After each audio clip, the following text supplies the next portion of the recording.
Hi, it's Dwyer, GamblersAdvisory.com, here with some last-minute thoughts on the light heavyweight championship fight between unbeaten champion Nathan Cleverly and his nemesis, unbeaten challenger Tony Bellew. But before I go further, just remember the opinion you should follow should be your own. Just consider this video to be a second opinion from a complete stranger online. You know, I think Nathan Cleverly is going to make a huge mistake here. I actually think he's bringing a water pistol to a gunfight. Bellew hits harder than he does. Bellew sparred with James DeGale, who also sparred with Nathan Cleverly. And James DeGale believes that Bellew has a chance at a knockout here. Carl Froch, who sparred with Bellew, believes that Bellew has a chance at a knockout. I've been a Cleverly skeptic for a while. In fact, I wrongly took Karo Marat against Nathan Cleverly. And if you look at that video, which is several months old, you'll see that I criticized Cleverly for giving away his height in the ring, for doing too much wrong, getting hit way too much, right?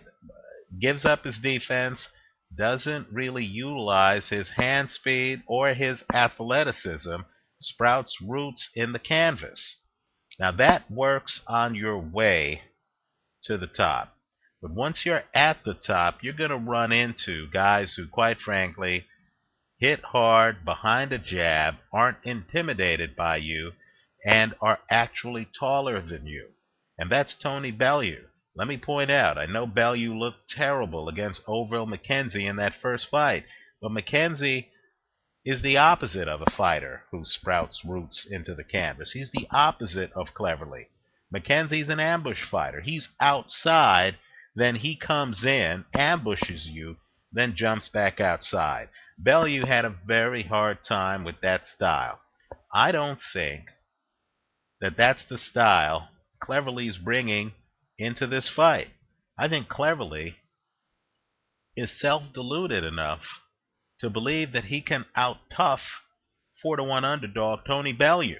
I'll agree, if Cleverly comes in and fights a different type of fight, more a McKenzie fight where he uses hand speed and stays outside, if he fought an Emmanuel Stewart fight, I believe that Cleverly would likely win. But I don't think he's that savvy.